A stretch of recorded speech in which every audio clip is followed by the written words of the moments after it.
बिस्मिल्लाहिर्रहमानिर्रहीम, अस्सलाम वालेकुम। इस वक्त मौजूदा मुल्क की जो सूरत हाल है उसमें जो है सब लोग अपने अपने तज़िये दे रहे हैं और एक तरीके से आवाम को जो है ट्रक की बत्ती के पीछे लगाया हुआ है। आवाम जो है इस वक्त भूख और अफलास का शिकार है। जो मिडिल क्लास और लोअर मिडिल क्लास है उसकी परचेजिंग पावर बहुत ना होने के बराबर हो गई है। इस परेशान कुन हालात में जो है सुप्रीम कोर्ट और हुकूमत की जंग चल रही है। एक सर्द जंग कह लें या उसको खुलेआम जंग कह लें, वो इस वक्त चल रही है। अच्छा, आवाम जो है वो ये जो हमारी आवाम का जो एक तरजीहात है, हमारा तर्ज़ अमल है हमारे आवाम का, वो ऐसा है कि वो जो है इस चीज़ों को एंजॉय करती है, सस्पेंस को एंजॉय करती है, एक्शन को एंजॉय करती है। रोज़ाना वो इस उसमें रहते हैं कि आज सुप्रीम कोर्ट का कोई फ़ैसला आने वाला है, आज सुप्रीम कोर्ट ये कर देगी, आज हुकूमत ये कर देगी। तो इसी चक्कर में जो है ये इनके पास और कोई सोचने समझने के लिए और कोई चीज़ है नहीं, करने के लिए और कुछ है नहीं, सिर्फ इन्हीं चीज़ों में जो है आवाम उलझी हुई है। अच्छा, लोगों के जहन में ये है कि अब सुप्रीम कोर्ट क्या करेगी, क्या करने वाली है, लेकिन एक चीज़ जो कोई नहीं सोच रहा कि सुप्रीम कोर्ट की वक़्त जो है इस वक्त बहुत तेज़ी से ख़त्म होती जा रही है। ये हिस्ट्री में पहली बार हो रहा है। सबसे पहले ये सिर्फ 1 साल के अंदर अंदर इस्टेब्लिशमेंट की जो अवामी पजीराई थी वो बिल्कुल ख़त्म होकर रह गई। उसके बाद अब सुप्रीम कोर्ट की बारी आई है। ऐसा लगता है कि सुप्रीम कोर्ट भी अपनी पजीराई बहुत तेज़ी से खो रहा है। अवाम अगर एक मिसाल है, अगर ये हुकूमत जो है सुप्रीम कोर्ट के फ़ैसले को नहीं मानती तो उसका इतना बड़ा नुकसान होगा कि आइंदा कोई भी ताकतवर जो भी होगा वो कभी भी इस तरह से हुकूमत सुप्रीम कोर्ट के फ़ैसलों को, आला अदलिया के फ़ैसलों को हवा में उड़ा के रख देगा। अच्छा, इसमें जो है ये जो चल रहा है, जो ये बेसिकली ये जो हमारे 75 साल के अंदर सिर्फ 1-2 इदारे जो थे मजबूत थे, बाकी तमाम इदारों का कोई हाल नहीं था शुरू से। और उन 2 इदारों की भी जो है अब वो मट्टी पलीत होती नज़र आ रही है। तो बेसिकली ये निज़ाम का ख़ात्मा की तरफ जा रहा है। ये निज़ाम जब आपके पास आपकी इस्टेब्लिशमेंट कमज़ोर हो जाएगी, आपकी अदलिया कमज़ोर हो जाएगी, आपकी पार्लियामेंट कमज़ोर हो जाएगी, दीगर इदारे तो बराए नाम है सारे, तो ये निज़ाम की एक तरीके से मौत है। यानी ये निज़ाम अपनी मौत आप मर रहा है। उसकी वजह ये है कि ये जो निज़ाम है डिलीवर नहीं कर पा रहा। 75 सालों में ये निज़ाम डिलीवर नहीं कर पाया। एक आम आदमी के मसले ना पार्लियामेंट से हल हो रहे हैं, ना सुप्रीम कोर्ट से हल हो रहे हैं, ना कोई दीगर इदारों से हल हो रहे हैं। अच्छा, पोलराइजेशन जो है वो बहुत तेज़ी से बढ़ रही है। हर चीज़ के अंदर ग्रुप बन गया है। सुप्रीम कोर्ट में देख लें तो वहाँ पे आपको 2 ग्रुप 3 ग्रुप नज़र आएंगे, वकला में ग्रुप नज़र आएंगे, आपको पार्लियामेंट में ग्रुप नज़र आएंगे, आपको मीडिया के अंदर ग्रुप्स नज़र आएंगे। तो ऐसा लगता है कि ये कौम जो है एक तरीके से बहुत तेज़ी से जो है बढ़ती जा रही है। ये एक निज़ाम का ये निज़ाम शट डाउन होने जा रहा है। मेरा अपना जो मुझे एक नज़र है कि ये निज़ाम जब अदलिया की कोई हैसियत नहीं रहेगी, जब पार्लियामेंट की कोई हैसियत नहीं रहेगी, इस्टेब्लिशमेंट अपनी हैसियत पहली जो है वो गंवा चुकी है, तो ये निज़ाम मेरे ख़्याल से शट डाउन होने जा रहा है। इसके बाद कोई नया निज़ाम ही शायद आए। और वैसे भी ये इंसानों के बनाए हुए निज़ाम, ये इनकी एक्सपायरी डेट इतनी ही होती है। ये तो फिर भी बहुत अरसे खींच तान के जो है चल गया। बात यह कि आवाम में शऊर नहीं है, इसलिए ये इतना अरसे ये सिस्टम चल गया। 2007 में जब ये अदलिया बहाली तहरीक स्टार्ट हुई थी, उस वक्त आप देखें तो अरब के अंदर भी जो है, जिसे अरब स्प्रिंग का नाम दिया जाता, जबकि वो इनका दिया हुआ नाम है, उस वक्त आप देखें बड़े बड़े डिक्टेटर जो 35-35 साल 30-30 सालों से बरसर इक़्तिदार थे, वो एक एक करके उनको हटाया गया, सिविल वार करवाई गई। ये CIA के मिशंस थे, क्या थे ये इसकी तहकीकात अलग चीज़ है। लेकिन आप देखें कि 35-35 30-30 साल वाले जो अरब के अंदर जो हुकूमत करते आ रहे थे, चाहे फ़ौजी डिक्टेटर हों चाहे वो सिविल डिक्टेटर हों, वो सब एक एक करके अवामी तहरीक से हटते गए। तो उस वक्त भी ऐसा लग रहा था कि शायद इस मुल्क में कोई नया निज़ाम आने वाला है। जो वकला ने तहरीक चलाई, अवाम ने, सियासी जमातों ने, सब ने तहरीक चलाई। मेरे वालिद साहब जो है ख़ुद उस तहरीक का असर है, वो गिरफ़्तार भी हुए, कई अरसे जो है वो हफ्ज़ कैद में रखा गया, उनको हफ्ज़ा भेजा कैद में रखा गया।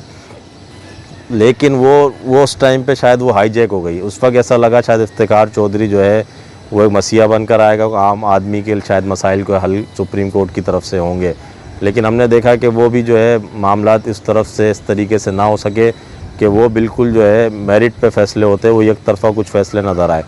अच्छा, किसके बाद सोमोटो का जो उस टाइम पे जो एक सोमोटो का एक इस्तेमाल का शुरुआत हुई, वो इतनी तेज़ी से हुई उसके बाद।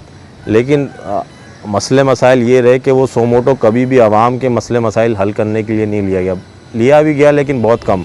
वो जिस तरीके से लेना चाहिए था। मिसाल के तौर पे एक मिसाल दे रहा हूँ मैं आपको, कराची में जो नस्ला टावर गिराया गया, सुप्रीम कोर्ट के सो मोटो एक्शन के बाद वो गिराया गया, क्या उससे आवाम को कोई रिलीफ मिला? नहीं, आवाम को उसको नुकसान हुआ।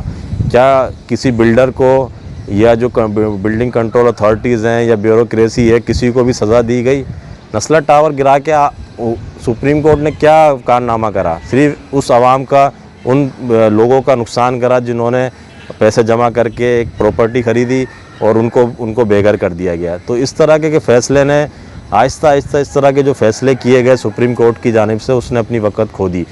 अभी जो ये मसला हुआ है जिसमें इलेक्शन का जो है 90 रोज़ का एक मामला चल रहा है कि इलेक्शन 90 रोज़ में होने चाहिए, उसमें ये मामला बिगड़ा कहाँ से? अगर ये उमर अता बंदियाल साहब जो हैं, उस वक्त जब पीटीआई भी यही कह रही थी कि फुल कोर्ट बना दिया जाए, तब जो है अपोजिशन हुकूमत भी यही कह रही थी फुल कोर्ट बना दिया जाए, तो उसका बेहतर इसका जो हल था, फ़ैसला था, वो यही था कि आप इसको फुल कोर्ट बेंच बना देते। उसके बाद वो जो भी फ़ैसला देती तो सबको इसमें काबिल कबूल होता, लेकिन उसको मुतनाज़ा बनाया गया। फुल कोर्ट ना बना के उसको मुतनाज़ा बनाया गया। आज जब जो भी फ़ैसला है, आजकल जब भी जो भी फ़ैसला है, मैं नहीं समझता कि सुप्रीम कोर्ट के फ़ैसले की कोई हैसियत या अहमियत होगी। हमारे मुल्क में ये अलमिया है कि हमारे मुल्क में जो है ना, बयानिए की बुनियाद पे जो है वोट दिए जाते हैं, और ये जो पीडीएम की हुकूमत है, ये बयानिए की तलाश में थी। जैसे ही इसने अदम एतमाद के बाद जो हुकूमत चेंज हुई और ये हुकूमत में आए, तो इनको आवाम की तरफ से शदीद गम और गुस्सों का सामना करना पड़ा। महंगाई जो है बेइंतहा बढ़ गई, हर डॉलर मतलब मईशत जो है तबाह होकर रह गई। पाकिस्तानी रुपये अपनी कदर खो बैठा और इनकी सियासत दफन हो गई। तो उसके लिए इनको एक बयानी की तलाश थी, क्योंकि उन्हें पता है पाकिस्तानी अवाम जो है बयानिए पे ही वोट देती है, ना कि कारकर्दगी की बुनियाद पे वोट दिया जाता है। उसकी मिसाल मैं आपको ऐसे दूँ कि सिंध हमारे सिंध में जो है पीपल्स पार्टी की 35 साल 30 साल से हुकूमत रही, उनकी कारकर्दगी ना होने के बराबर। उसके बावजूद जब देखा कि बेनज़ीर साहिबा की शहादत होती है, तो आवाम ने उनको बयानी की बुनियाद पे, एहसास की बुनियाद पे और उनको जो है वोट दे दिया। मासूमियत देखें इस आवाम की। अब आप देखें अमेरिका जैसे मुल्क में जो है सदारती अगर उनके इंतखाबात होते हैं, तो वो अपना पॉलिसी प्लान रखते हैं, वहाँ पे पॉलिसी बयान होता है, और वो ऐसे बयान नहीं होता कि हवा में और कोई बात होती है। उस पर उनकी आवाम उनसे पूछती है कि आपने ये इस पॉलिसी पे हमने आपको वोट दिया था, 5 साल बाद आपने उस पॉलिसी पे पूरा उतरे या नहीं उतरे, 4 साल 5 साल जो भी उनका एक टर्म है। तो इसी तरीके से पाकिस्तान में भी होना तो ये चाहिए कि आवाम जो है कारकर्दगी की बुनियाद पे जांचे कि हमने जिस हुकूमत को सेलेक्ट किया था, क्या उसने जो है अपनी पॉलिसी के मुताबिक काम किया या नहीं किया। आपके अहम इदारे, जो मुल्क के अहम इदारे हैं, वो जो है अपनी वक़्त खोते जा रहे हैं, खो चुके हैं, बल्कि खोते नहीं जा रहे, खो चुके हैं।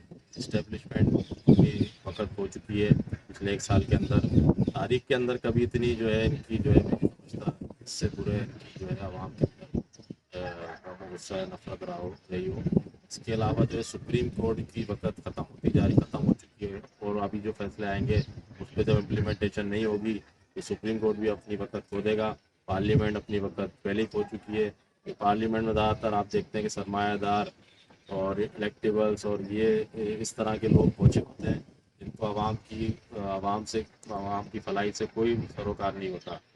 और चंद आटे में नमक के बराबर अवामी लोग पहुंच पाते हैं पार्लियामेंट में, और आवाम के वोट से लोग आते नहीं है।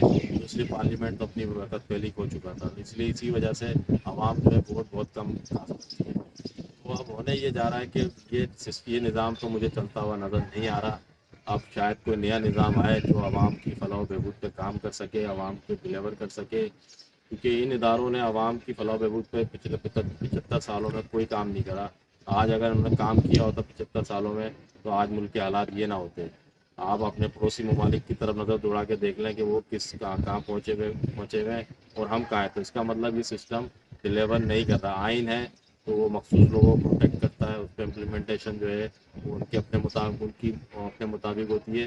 वो मोम की नाक की तरह हो, जिधर चाहे मोड़ लें अपने हिसाब से। सुप्रीम कोर्ट है तो वो उसके अपने मसले मसाइल हैं, वो जो है आवाम के कितना इंसाफ दिलाने में कामयाब हुआ, ये आप उनके रिकॉर्डेड उनके फैसलों से, और ये जो फैसले होते हैं कि 10-10 साल 5-5 साल 6-6 साल 7-7 साल बाद फैसले आ रहे होते हैं, उसमें पता चलता है कि एक बेगुनाह को उम्र कैद की सज़ा सुना दी।